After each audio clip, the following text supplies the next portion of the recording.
Und bei mir im Studio begrüße ich Sevim Dagdelen von der BSW, dem Bündnissacher Wagenknecht, Mitglied im Auswärtigen Ausschuss. Guten Tag, Frau Dagdelen. Schönen guten Tag, Herr Hedler. Wenn Sie jetzt auf die DAWA gucken, damit würde ich gerne anfangen, bevor wir über den BSW sprechen. Ist das ein beunruhigendes Ergebnis, was wir da gesehen haben?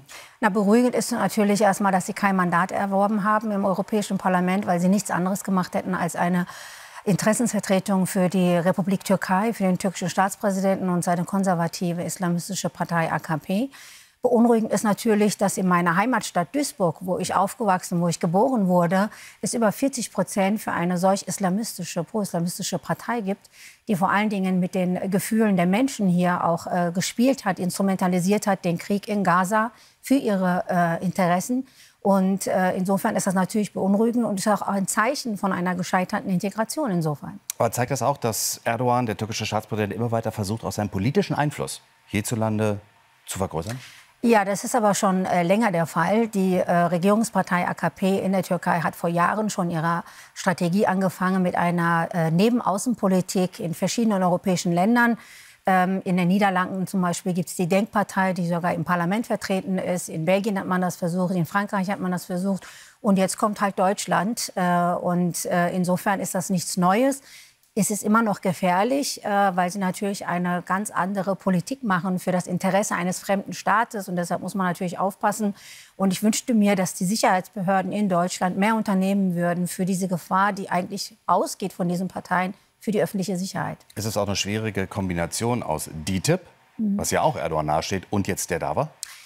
Nein, also das ist ein ganzes Netzwerk, was letztendlich für die türkische Regierungspartei hier die Interessen vertritt und verfolgt.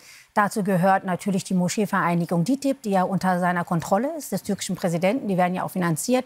Die Prediger werden hierher geschickt. Jede Predigt, die bei einer DİTİB-Moschee gehalten wird, wird vorher in der Türkei geschrieben und kontrolliert. Und insofern findet da eine ganz klare Durchgriff sozusagen für diese Interessenspolitik. Dann kommen hinzu ein paar Schlägerbanden, wie zum Beispiel auch diese faschistischen Grauen Wölfe, die bis heute nicht verboten worden sind, obwohl 2020 im Bundestag eine große Mehrheit für eine Prüfung eines Verbotsverfahrens gestimmt hat. Aber die Innenministerin Faeser, sie verschleppt diese Verbotsprüfung. Stattdessen erzählt sie was von Demokratieförderungsgesetzen, die nichts anderes sind als Demokratieverachtungsgesetze. Und dann kommt halt dazu, dass man politische Vereinigungen hat, wie beispielsweise DAWA, aber auch die Union Europäischer Türken, die UED, die letztendlich auch eine Vorfeldorganisation der AKP ist. Also es ist ein ganzer Mix. Frau Dagdelen, BSW gehört zu den erfolgreichen Parteien bei dieser Europawahl. Aus dem Stand haben Sie bundesweit 6,2% gemacht. Im Osten sind Sie sogar mit 13,1% die drittstärkste Kraft geworden. Aber jetzt, wie geht es weiter? Man merkt, die Erwartungen sind groß. Na, zunächst einmal ist das ein grandioser Wahlerfolg für uns. Nicht jeder hat damit gerechnet. Viele haben uns ja auch runtergeschrieben, dass wir die drittstärkste Partei im Osten sind. Aus dem Stand 6,2%, ohne in der Fläche Strukturen zu haben, ohne hauptamtliche Apparat zu haben. Also das ist schon ein großer Erfolg. Und ich glaube, das ist ein gewisser Vertrauensvorschuss der Wählerinnen und Wähler, ganz besonders angesichts dessen, dass gerade unser Klientel ja eigentlich kein großes Interesse hat an der Europawahl, glaube ich, dass da Luft nach oben ist für die Landtagswahlen, aber auch für die Bundestagswahl. Und jetzt müssen wir alles tun, um bei den Landtagswahlen in Thüringen, Sachsen und Brandenburg ein so starkes Ergebnis wie möglich zu bekommen, damit wir tatsächlich Politik in diesem Land verändern können. Weil dafür sind wir angetreten. Wir sind für einen politischen Neubeginn in diesem Land. Und ich finde, die Entscheidung gestern der Wählerinnen und Wähler zeigt, dass diese Ampel mit ihrer desaströsen Politik abgewählt worden ist. Sie haben es eben angesprochen, die Landtagswahlen, die sind aber erst am 1. September in Thüringen und in Sachsen und am 22. September in Brandenburg. Aber diese Europawahl war ja auch ein ganz klares Zeichen der Abstrafung für die Ampel, besonders für die Grünen.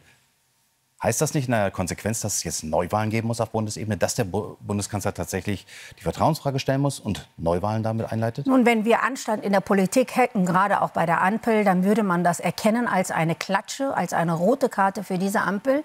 Es war ja auch gleichzeitig eine Abstimmung über den Bundeskanzler Olaf Scholz, der ja überall plakatiert worden ist mit der Spitzenkandidatin der SPD. Und das ist ein ganz klares Zeichen gegen diese Ampel, gegen den Kurs von Bundeskanzler Scholz. Und wenn Sie ein Stück weit anschauen hätten, würden Sie entweder einen Kurswechsel herbeiführen oder sich zur Abstimmung stellen. Aber ich befürchte, dass man einfach weiter so machen wird mit dieser fürchterlichen Ampelpolitik, die uns immer mehr in einen Krieg in der Ukraine hineinzieht. und immer mehr auch Menschen belastet, sozial und auch wirtschaftlich. Ganz kurz noch als Abschlussfrage. Setzt die Ampel auf die falschen Themen, Bürgergeld zum Beispiel, und nicht auf das Thema Migration und den Ukraine-Krieg? Also ich finde, dass BSW zum Beispiel mit dem seriösen Angebot einer seriösen Alternative für mehr Diplomatie, für Friedensverhandlungen statt Waffenlieferungen, immer schwererer Waffenlieferungen in die Ukraine, für wirtschaftliche Vernunft, für soziale Gerechtigkeit und für kontrollierte Zuwanderung, für eine kontrollierte Migrationspolitik offensichtlich Erfolg hatte. Ich kann nicht erkennen, dass die Grünen aufhören werden mit ihrer übergriffigen Politik, Menschen zu sagen, wie sie zu denken, zu sprechen oder auch zu konsumieren haben. Ich kann das leider nicht erkennen. Ich kann auch nicht erkennen, dass die FDP bereit ist, ihre Politik für die Reichen und die Vermögenden zu beenden und tatsächlich für die Mehrheit der Bevölkerung was zu machen. Und insofern habe ich da wenig Hoffnung, dass diese Ampelregierung irgendeine Kurskorrektur einleiten wird. Sivim Dădelen, Mitglied des Deutschen Bundestages vom BSW. Ich danke Ihnen für das Gespräch. Sehr gerne.